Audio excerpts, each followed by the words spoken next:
Okay, so like this is going to be with the right perspective.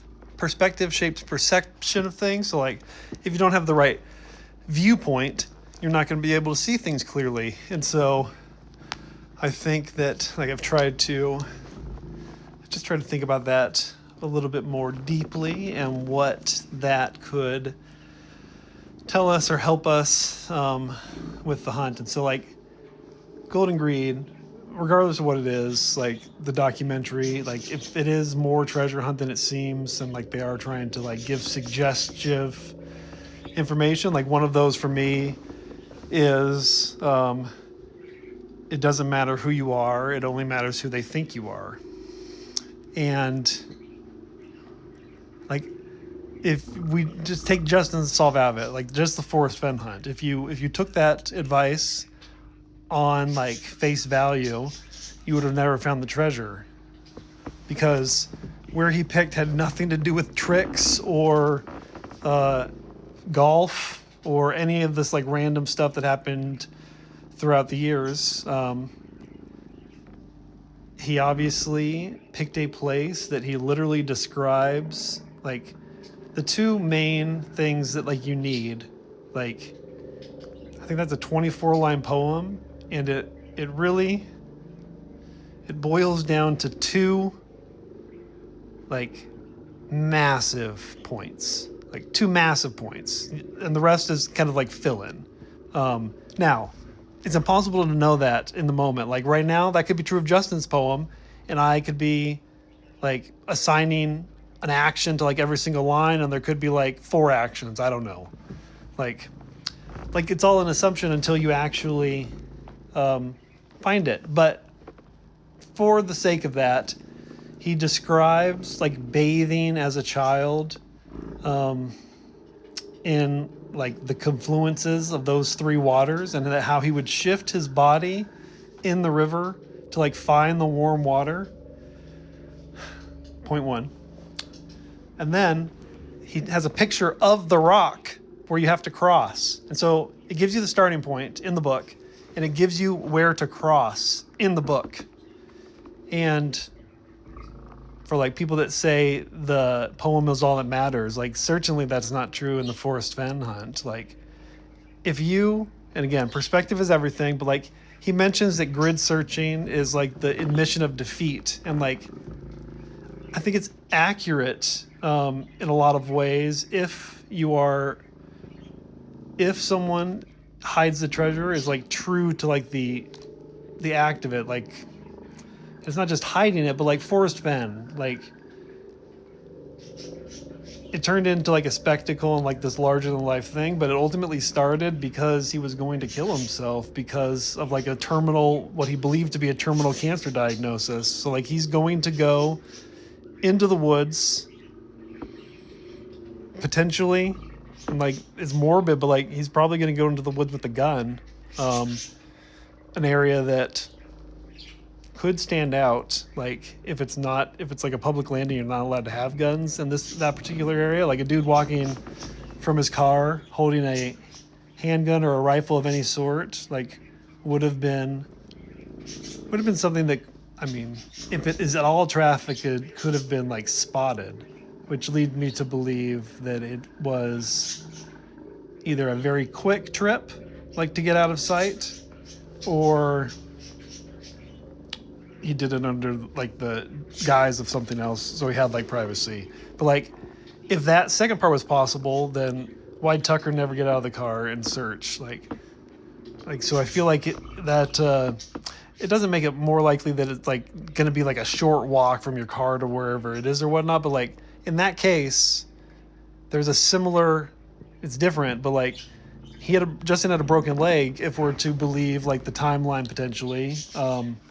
And so if he had a broken leg when he hit it, that's similar to an 80-year-old man, potentially, like how an 80-year-old man would move. Like Laybird couldn't do strenuous stuff, but probably physically active enough to do like basic stuff.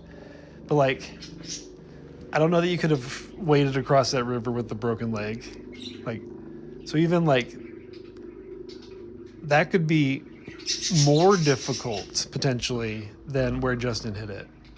Like, that could require more physical effort potentially, which is terrible advice for myself considering I often come back from these trips completely exhausted. So why don't I listen to my own advice, thinking that, and it's because I don't know what to do. I like where I'm at, but I don't know where to go specifically yet, but I'm working on it. But like, if it doesn't matter who you are, it only matters who they think you are.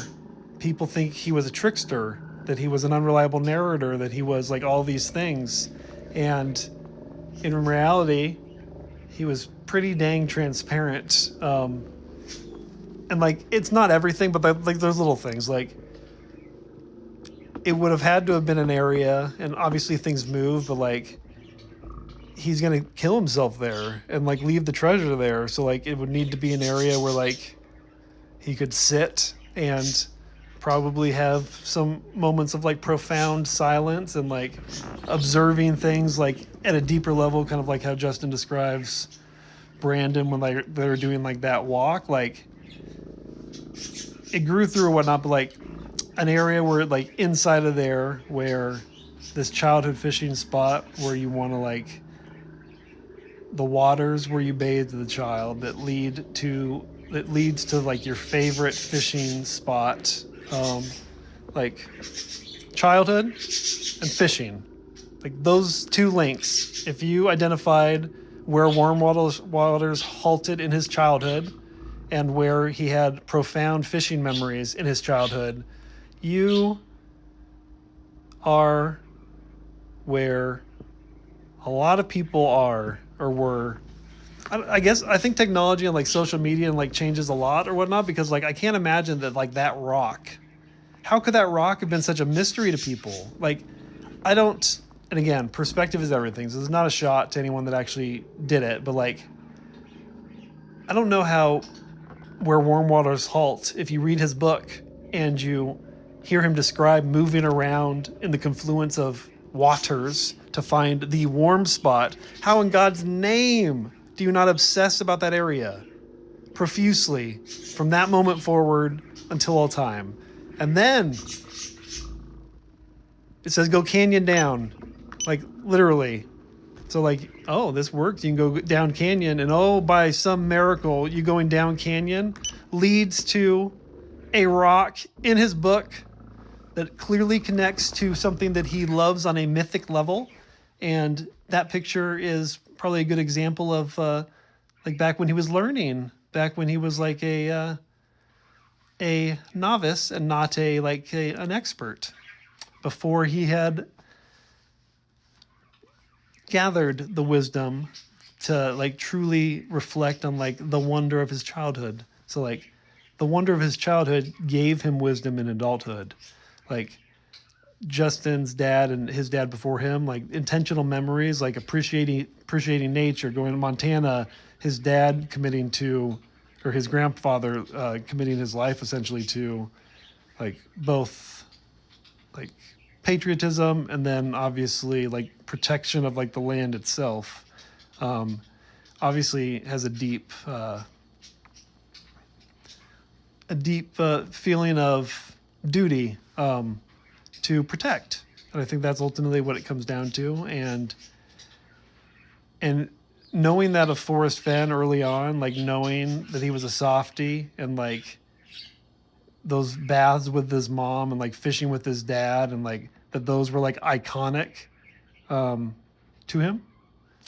That like if you put yourself in that perspective, that frame of mind, then like I think it becomes pretty easy to at least see the links, like when you're reflecting after the fact. Like pretty obvious to me from like Monday morning quarterback, or like from the back seat, like with all the information, all the inputs, to say like it was easy. But like the whole point of this is, if Justin had gotten to 9 Mile Hole just on gut and just on like feeling, and not the micro expression and like the cleverness aspect of it, I don't know that he would have approached it from like a grid searching perspective. I think he would have searched it from a final location perspective.